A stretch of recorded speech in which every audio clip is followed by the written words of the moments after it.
So thanks for having us here. It's been a really great morning. These TED Talks have been incredible. So I hope we can keep up the excellent bar that's been set by all the ones coming before us. So I also have the honor today to present with Dr. Megan Rogers-Good. And we've been working on learning improvement and integration for several years now. In fact, we like integration so much that we physically could not help but integrate our TED Talks. So hopefully you'll bear with us as we go through 2 integrated TED Talks. And Megan's going to introduce herself and our research here. And just to note, both of our presentations are coming out of our doctoral dissertation research projects. So. Can I have that too? Okay, thanks. So I want y'all to begin by thinking about Kara and Keston's presentation this morning as context. And I should also introduce myself that I'm Megan Good. And Kristen and I share in common that we were both graduates of the James Madison Program in Assessment and Measurement. And we also had Keston as our advisor, which was a great joy. It was. But I want to think about the story that Keston and Kara shared with y'all this morning. I want to take you to a time before that story existed, to 2012. In 2012, I was beginning my doctoral program, and so I had already been at JMU for 2 years working in the Center for Assessment and Research Studies, was amazed at all the amazing assessment work, so methodologically rigorous, so many really great things going on campus. But I had this small little crisis at the beginning of my assessment and measurement program, which is where I started to wonder what difference it made. I got into assessment as an undergraduate because I love the idea that you could actually make changes based on data that would affect student learning, and I love this. But I started to wonder, is that really happening? Am I pursuing a career where I'm actually going to contribute to the things that I really value? And I started to wonder if assessment wasn't just a giant machine where we created this wonderful infrastructure and out came reports every year. Very beautiful reports. In fact, across the nation, started to wonder if assessment wasn't just a reporting black hole. So I know this is uncomfortable, right? And I'm talking to assessment people. But I was told this is TED Talk and you're supposed to get a little personal, so this is where I actually was, and I guess it's almost 5 years ago now. But luckily, the story is not going to be one of despair because there was hope. Sunshine. And that's because I did have a really great advisor in Keston, who also stars in National Geographic in his spare time, apparently. But Keston did 3 really awesome things at this moment of crisis, which wasn't like capital C crisis, it's like lowercase c crisis. The first thing he did was he didn't tell me to just shut up and keep assessing, which he very well could have done. Like, we're doing great things, Megan, just shut up and keep assessing. So he was encouraging in that respect. The second thing he did was he got a graduate assistantship lined up for me in the Center for Faculty Innovation, where I got to work with great colleagues like Kara. And the third thing was he set up an entire independent study where we wanted to really think about these issues together. So what is the impact of assessment and how do we improve student learning? So we looked at all kinds of literature from healthcare, business, K through 12. We really dug deep into these issues. And from that, and through our collaborations with Chris Coleman, who's also a graduate, and Kristen, we created the PIG paper, which I'm sure many of you all are now familiar with. This is a very low-tech, old-school version of the level problem that Keston described, but I want to revisit this just briefly. So if you'll recall that part of the issue with evidencing learning improvement is that the program level is where us assessment folks often live, and faculty developers are often just thinking about individual courses and sometimes individual sections of courses, and they're not always aligned. So for my dissertation, I wanted to create a proof of concept, and this is before the Computer Information Systems program was very successful. And just to think about how could we create a program level faculty development intervention. So my dissertation was just a proof of concept, and I did not work with an academic degree program because that might have taken years for me to graduate. So instead, we worked with our quality enhancement plan, which is called the Madison Collaborative, and it's really focused on helping students to improve their ethical reasoning abilities so that when in their life they're faced with ethical dilemmas, they can reason through those dilemmas and make better choices. And so this program does have outcomes. It's voluntary for faculty to participate in. And we can answer a lot of questions about the program in additional detail at the end. So my dissertation in a very quick nutshell is that Kara in faculty development puts on a program for the past several years called JMU Design. And at this time, back in 2014, faculty came to JMU Design on a voluntary basis to work on a course and redesign it over a 40-hour week. So it was very intense. They got to choose whatever student learning outcomes they wanted to work on. And so for my dissertation, I thought, well, what if they all thought about this Madison Collaborative and thinking just about ethical reasoning and work through that together? And we actually had an expert on ethical reasoning at the table with them. So through the assessment day infrastructure that Linda described briefly, we had a control group of students on how they were doing at ethical reasoning. So we used a rubric that ranged from 0 to 4, and we had multiple raters to evaluate the essays. And then my treatment group were the students from the faculty who actually went through JMU Design. So this is not, this doesn't look like a huge difference because I'm using the entire scale, where 0 was very little ethical reasoning and a 4 is that they're maxed out. But we do have a statistically significant difference between our treatment and control group, and the effect size was 0.80, which for education research is pretty good. So we were happy about that. But unfortunately, even though this was an awesome proof of concept for an initial beginning into learning improvement, we weren't 100% sure why the students learned more. Was it because of course redesign? What did they actually do in their courses with ethical reasoning? This remained a question that Kristen is now going to help to answer. Thank you, Megan. So yeah, just to piggyback off what Megan said, you know, we were able to demonstrate learning improvement in ethical reasoning skills, which is not a super easy construct to define or show improvement for. But then, you know, it kind of begged this question of why. And, you know, if you're thinking in your head, well, maybe we could have looked at course syllabi, or maybe we have a curriculum map. I think at best, that could give us maybe an idea of what happened in the classroom. But a lot of times, those types of information aren't specific enough for what we were hoping to look for, and they may not be accurate. Because things like a curriculum map are often what we intend to happen in the classroom, but what actually happened in the classroom? That was a question that I wanted to be able to answer. And it's a question that we face a lot in higher education, and we talk about it as a black box. So the curricula and pedagogies and learning experiences that go on inside the classroom, how responsive students are, the quality with which professors and instructors are delivering these different curricula and pedagogies. When we just have those assessment data, it's kind of a black box. We don't know what's in it. We don't know what happened. But luckily, we were able to use an assessment methodology called implementation fidelity research to illuminate that black box. So to kind of contextualize this in the same framework that Megan presented her study, we'll just call my study study number 2.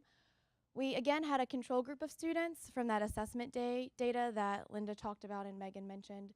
And then we also had a treatment group of students that we assessed pre-intervention and post-intervention, or beginning of the semester, end of the semester. I also did a pretty intense week-long faculty development experience with the faculty in my study. But as opposed to going through a course redesign or JMU design experience, I basically taught them about implementation fidelity, and we used those methodologies to create an ethical reasoning intervention. And then they detailed that intervention using something called an implementation fidelity checklist. And the point of this checklist was for us to go into their classrooms, observe them delivering the intervention or the curricula and the pedagogies and the activities, and through that checklist, try to shine a light on what was actually going on in the classes to try to answer that question of why is student learning improving.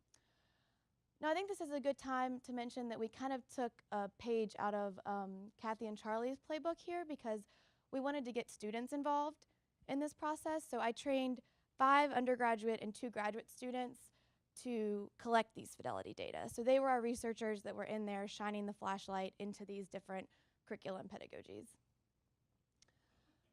Here's just a little taste of what our fidelity checklist looked like, and there's a ton of information here to take in. So if you have questions afterwards, I'm happy to talk to you about it. But this is just to kind of show you that faculty created different learning experiences and activities that they wanted to do in their classrooms. And they, based on their teaching prowess and expertise, they had reason to believe that these types of activities would help students actually achieve the learning outcomes that we wanted them to achieve.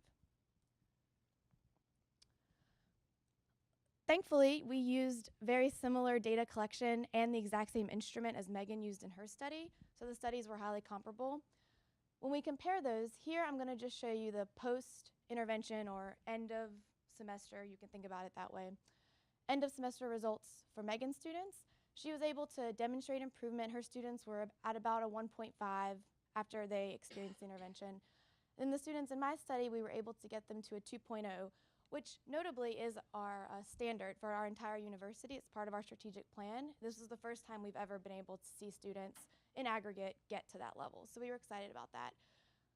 They were statistically significantly different, and our effect size was about moderate, so a moderate amount of practical significance, or the magnitude of the differences were moderate, which was great.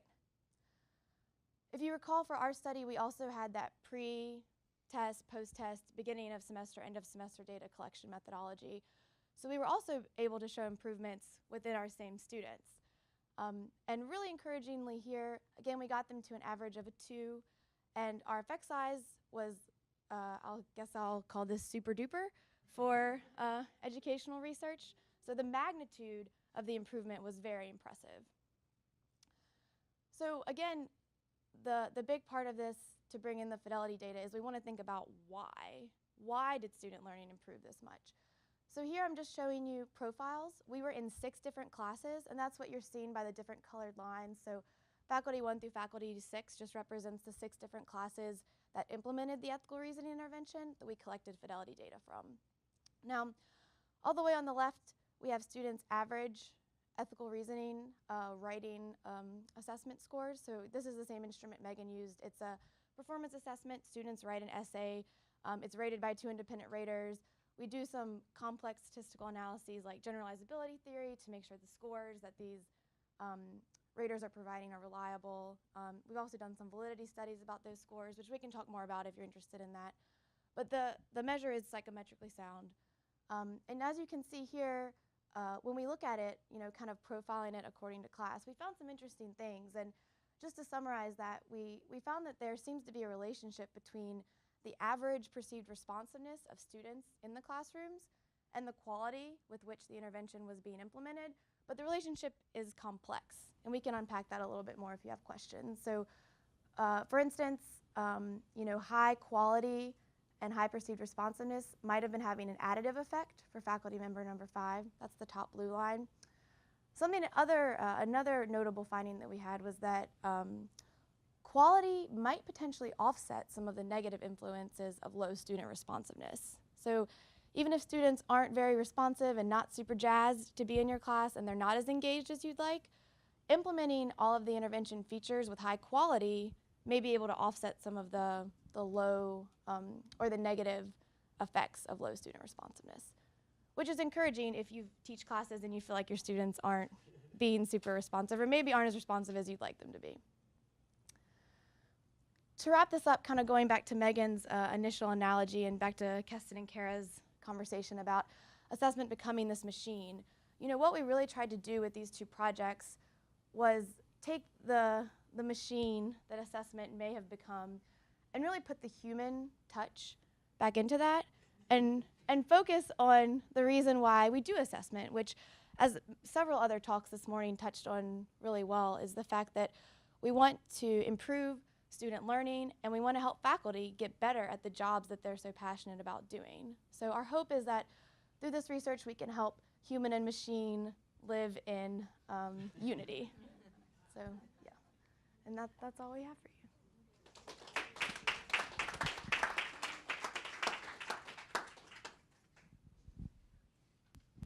Thank you, both of you. Are there questions for Megan, Kristen, both of them together? Oh, Javaro in the back. The faculty members' responses to this idea of fidelity in their coursework? That's a really great question. So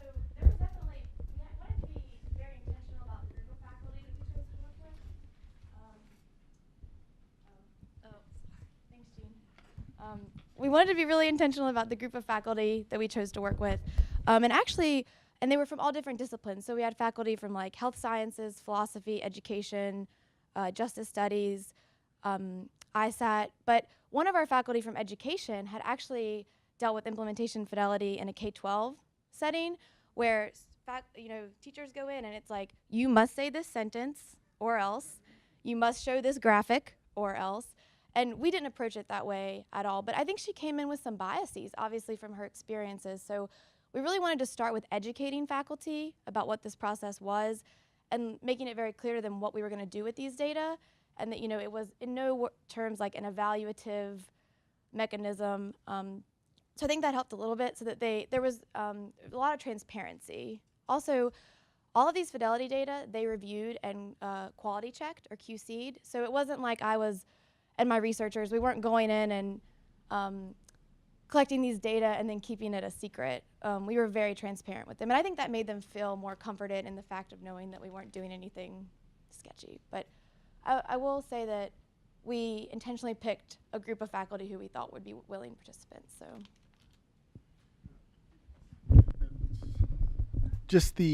do you think that you will be able to identify what would be considered an upper limit of improving student learning in any of these with this information on the fidelity of the interventions that you have? I imagine that there are going to be certain interventions that work better than others, but is there an effort to collect information on the impact of these interventions that you are implementing? I think so. I think we haven't reached the upper limit yet, but I mean, that's a great goal to aspire to. And I think in terms of impact, I think a good way that I hope Jamie will get at that is really allowing the faculty to tell their stories. I think this was a pretty transformative experience for the faculty that we worked with. And so we're trying to partner them with the Madison Collaborative to get their stories out. And I think one of the other talks this morning talked about how faculty learn best from other faculty. So we're hoping that faculty will really be able to share their experiences. And I think that's how the effect will be maximized. Great. Well, thank you both so much. And thank you all of you today for speaking with us.